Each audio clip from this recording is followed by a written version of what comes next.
Assalomu alaykum, ikromli qarindoshlar. Bugun men Amsterdam Dam maydonida Barin inqilobininki 35 yilligini xotirlash namoyishiga chaqiriq qilish munosabati bilan bu naq maydonni ochdim. Ovozim bo'lgan bo'lsa, ovoz aniq kelyapti denglar, men bu so'zimni boshlay. Buningdan 35 yil ilgari, ya'ni 1990-yilnisi 4-oyning 5-kuni Atishninki Barin yesida Zeydin Yusuf boshchiligida Xitoy tajovuzchilarininki mustamlikasiga qarshi Barin inqilobi portilgan. Barin inqilobi Zeyd Yusuf rahbarligida bundan 35 yil burun elib berilgan bo'lib, bu Barin inqilobining asosli maqsadi Xitoy tajovuzchilarining Sharq Turkistondagi mustamlikini oxirlashtirish, bu ishni ro'yobga chiqarish uchun Zeyd Yusuf qatorliq inqilobchilar xil uzun buning yaxshi bir tayyorliklarni qilgan. Afsus, bu Barin inqilobiga yushirin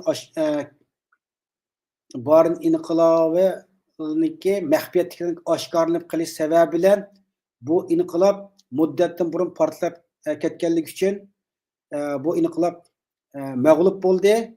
Mag'lub bo'lsa-mu, lekin Uyg'ur xalqininki Xitoy tajovuzchiga qarshi haqqoniy mustaqillik kurishning haqida dunyoga bir kuchli bir signal berdi. Bu haqidagi tafsilotni biz yakshanba kuni naq maydon suhbati olib boramiz. Shu naq maydon suhbatida maqsad Barin inqilobi haqida qisqacha tushuncha beramiz. Shunga bugun bu yerga to'xtalmayman. Barin inqilobining oxirgi maqsadi yana Qashqar viloyatida Qashqar shahridagi Qashqar viloyati partikomininki o'ylisiga Sharq Turkistonniki oy yulduzi ko'k bayrog'ini tiklash orqali 3-jumuriyatni e'lon qilishdi. Afsus, bu inqilob ishki xoinlarning sotqinlik qilishdan mag'lub bo'ldi. Bu vaqtda qo'y yana yakshanba kuni kech soat 7 da suhbat boshlanadi. Bu vaqtda to'xtalmayman. Biz bu Barinlarning 35 yilligini xotirlash munosabati bilan Amsterdam Dam maydonida shanba kuni, ya'ni 4-oyning 5-kuni tushdan soat 1 dan soat 3gacha namoyish elib berildi. Bugun Amsterdam Dam maydonida biz Facebook'da xabarni ko'rdik, Instagram'da Amsterdam Dam maydonida bir Gollandiyalik 50 yosh atrofli bir Gollandiyalik mashinadan kirib, o'zining mashinasida bir narsani portlash orqali o'zining badaniga o't qo'yib o'tib, Dam maydonida badallari o't kuyayotgan holatda aylanib yurdi. Soqchilar darhol kelib buni o'tni o'chirib bu voqeani besiqtirdi. Bu munosabat bilan Dam maydoni bir mezgil taqilib qoldi bugun. Tushdan keyin soqchilar menga telefon qildi. Dam maydoni normal ochildi. Namoyish qilsanglar bo'ladi deb. Shunga shanba kuni soat 1 dan 3gacha normal Amsterdam Dam maydonida Barinlarning 35 yilligini xotirlash namoyishi olib berildi. Shanba kuni Dam maydonida bir qancha namoyishlar bor ki, birinchisi Falastinni qo'llaydigan guruhlarningki bir namoyishi bor ki, bu namoyishga 1000 kishilik odam keladi deydi eng az bo'lganda. Undan boshqa Suriyaliklarning namoyishi bor ekan, undan boshqa yana bir jamiyatning bir namoyishi bor ekan, uni kam kilometr namoyish ekan. Biz Uyg'urlarningki ayrim namoyishimiz bor. Shuna soqchininki deganda Dam maydoni baki besiq shanba kuni shuning uchun sen boshqa bir yana bergan bo'lsa, bilakar qilamsan namoyishni, namoyishni Dam maydonida qilaman. Men ashqaqlarnikidan men azab o'rin chiqarib desam, unda qolsa maydonda qancha Uyg'ur keldi dedi. Men tizim oldiganda 100 atrofida Uyg'ur keldi namoyishga degandim. Aniq sonni berdik, men aniq sonni bermadim. Jiq bo'lganda 100, bo'lmaganda 50-60 yoki 20-30 Uyg'urlar keldi deb qo'ydim. Dam maydonininki to'shab ketgan bo'lsa, shuningki qarshi tarafida erkinlik munori va shu munorani oldida qilsam bo'ldi deb uni tasdiqni berdi. Alloh xolisa shanba kuni Amsterdam Dam maydonida Barin inqilobining 35 yillik munosabati bilan namoyish olib berildi. Abat deganimizdek Amsterdamda bu kungacha bir necha guruhlarning namoyishi bor ekan. Shularning orasida o'zimizni oz ko'rsatib qolmasligimiz uchun Gollandiyadagi butun Sharqi Turkistonlik Uyg'urlarniki bu namoyishga taklif qilaman. Shunga imkoniyat yor bergan qarindoshlar bayroqning yo'g'ini ilib, qo'limizda lozinkalarni ilib, Dam maydoniga namoyishga kelayli. Barın inqilobininki ruhini dunyoga jakarlayli. Bu vaqtlarda aşağıda söz qilamiz. Shuning uchun ko'plab Uyg'urlar kelib bayroqlarni lapildish orqali o'zimizniki mavjudligini boshqa namoyishlarning orasida namoyon qilaylik. Men qo'lda tutgan bir necha posterlarni tayyorlayapman. Shunga namoyishga o'zimiz loyilab kelgan posterlar qapqas olib kelsak bo'ladi. Namoyish soat 1dan 3gacha davomlashadi. Bu namoyish e'lonlarini men chiqarib qo'yg'ili bir qancha kun bo'ldi. Facebook, Instagram, Twitter, ya'ni X'da bu namoyish haqida Uyg'urcha, inglizcha, gollandcha uch xil tilda chiqarib qo'ydim. Chiqarganning yog'i Tibetlarningki vakili bilan aloqalashdi, biz namoyish qatnashimiz dedi. Undan boshqa Kantoniya mustaqilchilari ularni biz namoyish qatnashimiz deb ular bilan aloqa qildi. Undan boshqa Guangxi, Guangzhou avtonom rayoni deb Xitoy tajovuzchilariniki 5 avtonom rayoni va bilimiz hammasi, shundan yana birisi Guangxi, Guangzhou avtonom rayoniniki o'sha diasporadagi Guangdong, Guangxi, Guangzhou shu yerniki mustaqillik qurgan mustaqillik partiyasining odamlari bilan aloqa qilishib, bularni biz Uyg'urlarning yanida Xitoy tajovuzchilari qarshi biz bor inqilobni xotirash namoyishga qatnashimiz dedi. Shunga bu 3 guruh odamlar keldi. Shunga namoyish maydonida yana ko'nglimiz har xil gumonlab qolmasin, bular kimdi? Yana Xitoylar Abdurim bilan Xitoy namoyish qildi ekan, Xitoyga keldi ekan degandek yo'qolan gaplarni taqitish orqali namoyishninki obrazini xunuklash demayli. Ularni Guangxi, Guangzhou avtonom rayonidagi, ya'ni Guangzhoular, ular o'zininki shu bayroqni olib keladi. Bayroqni ko'rsak bo'ldi. Shunga har gollandagi barliq tashkilotlar, shundaqlar barliq Uyg'urlarni bu namoyishga taklif qilaman. Hammamiz o'zimiz qaysi tilda anglata olsak, shu tilda anglataylik. Barın inqilobininki ish izlarini anglatamiz. Men Uyg'urchadan bo'lma, gollandchadan inglizchaga tayyorlab qilib qo'ydim.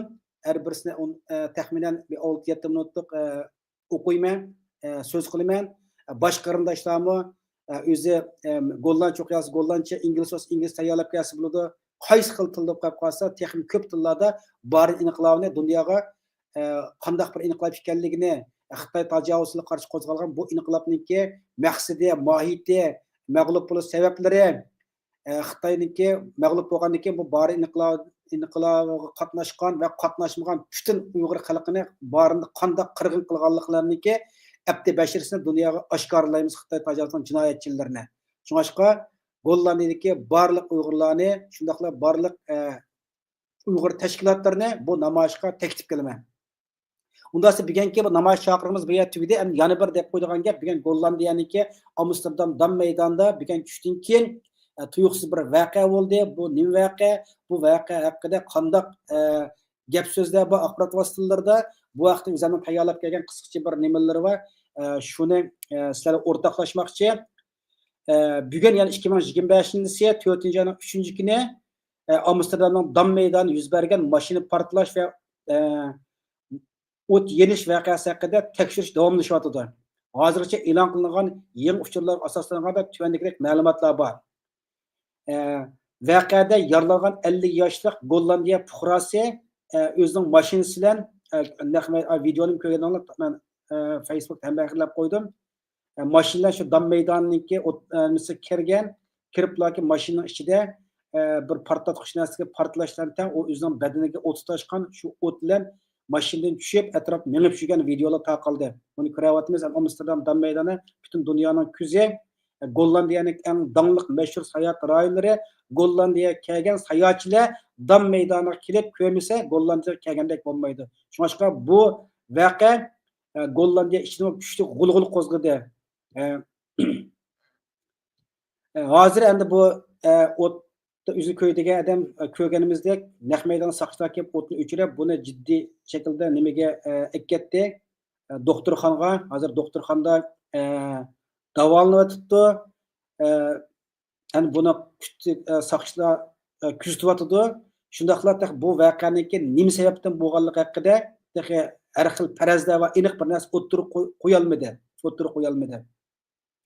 Hamda tekshirish jarayonida Gollandiya soqchilari va portlash materiallar mutaxassislari mashinadagi portlashning sababini hozircha tekshiryapti. Kameradagi videoda ko'rsatilishicha, mashinada kichik bir portlash yuz bergandan keyin o't chiqqan. Portlashning yiqilg'i yoki boshqa portlovchi moddalar bilan munosabat ekanligini tahlil qilmoqda. Chunki bu g'arb davlatlari ko'ryapmiz, portlatgich buyumlar nihoyatda maxfiy, bu narsalarnikini xalqqa yer sotilmaydi. Unda qilib qolsa, bu portlash nimalari qanday nerdan olgan, qanday qilib buni portlatdi, mushni hozir iz qo'lab tekshirib turibdi. Dam maydonidagi vaziyati voqeadan keyin dam maydoni bir mezgil yepilib tekshirish elib berildi. Soqchilar yerlik vaqt, ya'ni Gollandiya vaqti soat 5dan keyin, tushlik soat 5dan keyin dam maydoni normal eshitildi. Endi bu qatimliqqa Amsterdam dam maydonidagi mashina o't yoqish ham o'zi o't qo'yish nimasiniki haqida har xil farazlar bor. Soqchilarning dastlabki bayonotida bu kishiniki o'zini o'ltirib olish niyati bo'lgan bo'lishi mumkin degandek farazlar o'tirib qo'yilgan. Lekin tekshirish davomida boshqa ehtimolliklarmi, masalan, shaxsiy krizis yoki ruhiy sog'lomlik masalalarimi ko'z tutilmoqda. Hozirgacha terrorlik bilan munosabat dalil topilmadi. Bu voqea bir hafta burun yuz bergan tig'liq hujumdan butunlay ayrilgan deb qaralmoqda. Ya'ni bundan bir hafta burun Amsterdamda birsiniki pichoqli bir hujum qilish voqeasi yuz bergan. Bu voqea bilan bugun yuz bergan yuzni ko'ydirilish voqeasi ikki ayrim narsa birisi aloqasi yo'q deb buningga faraz qilib turibdi hozir. Unda qilib qolsa Gollandiya jamiyati qanday inkosda bor. Bu voqea bir hafta burun dam maydonida yuz bergan tig'liq, ya'ni pichoq hujum qilishdan keyin Amsterdamdagi yerlik xalq va sayohatchilar orasida bexatarlik bo'lgan andish kuchaymoqda. Ya'ni Amsterdam dam maydonida dunyoning hamma yeridan sayohatchilar ketgan, bu sayohatchilarning bexatarligini o'z andish qilmoqchi. Uni ilgirmi bultim azroq qanday bir voqealar yuz bergan. Shahar boshlig'i Fikima Halisma xonim xalqqa voqealarning jiddiy tekshirilayotganligini va shaharning bexatarligiga kafolat qilinganligi haqida va'da berdi. Hozir bu voqea jiddiy shaklda tekshirilyapti. Hozirgacha tekshirish natijasi to'liq e'lon qilinmadi. Shoferning nima uchun bunday qilganlik to'g'risida aniq bir xulosa chiqmadi. Keyingi soatlarda yoki o'yingacha texnik ko'p uchurlar oshkorlanishi mumkin. Ya'ni hozirgacha bu voqea haqida hech qanday farazlar o'tirib qo'yilgan bilan, lekin aniq bir sababi yo'q. Ya'ni yangi xabarlar bo'lib qolsa, bu vaqtda yana mush videoni ostiga inkas shaklda yo'llab qo'yma. Demoqchi bo'lgan nima uchun bu naq maydon ochdik degan vaqtida biz bular men izchil Amsterdam dam maydoni namoyish qilish jarayonida namoyish qilayotgan maydonda bu voqea yuz bergan voqea mening jiddiy diqqatimni qo'zg'adi. Chunki bizning bexatarligimiz kafolatga ega bo'lish kerak. Undan boshqa shanba kuni namoyish e'lon chiqarib qo'ygandan keyin endi bu voqea yuz bergandan keyin namoyish bo'lamdi, bo'lmamdi ba'zi qarindoshlar uchur qildi. Bu vaqtda degandek soqchiniki nimasida hozirgi narsa shanba kuni normal namoyish qilsanglar bo'ladi deb men uqtirish qildi. Shuning uchun shanba kuni namoyish maydonida ko'rishayli. Namoyish soat 1da boshlanadi. Hamma qarindoshlar o'zinglar qo'linglardagi bayroqlarni ilib, yasayalasanglar, lozinklarni yasab, ipkasanglar bo'ladi. Men lozinklarni tayyorlab qo'ydim. Har kimniki, har qaysi tashkilotlarniki shu yerga kelib, har o'z bilgan, xohlagan tilda so'zlab, shu dam maydonida o'zimizning mavjudligini, Xitoy tajovuzchilarininki jinoyatlarini dunyoga oshkorlayli, dunyoning diqqatini tortayli, shunday namoyish qilayotgan sayohatchilarning namoyish qilayotgan boshqa o'xshamagan 4-5 guruh bor ekan shu kuni. Shu guruhlarning ishini o'zimizni namoyon qilayli. Yana nurg'un qarindoshlar va burun namoyish yomon aktivdi. Hozir namoyish chiqmasa deb qol, namoyish qilsak nimaga foydasi bor? Namoyish qilib nimaga erishalaydik deb. Namoyish qilmasak uyda o'tirsak nimaga erishalaymiz? Hech nimaga erishamaymiz. Shuning uchun Xitoy tajovuzchilarga qarshi imkoniyatimizni yor bergan asosda namoyish qilayli. Sosyal medialarda namoyishniki videolarni, rasmlarni taqtayli. Unda qolsa hammaga kechqurunlar xayrli bo'lsin. Bugungi suhbatimiz mishay cho'q qolsin. Shanba kuni soat 1da Amsterdam dam maydonida bar inqilobining 35 yilini xotirlash namoyishi ko'rishayli. Hammaga Allohga omonat. Videoni taqib qo'yinglar.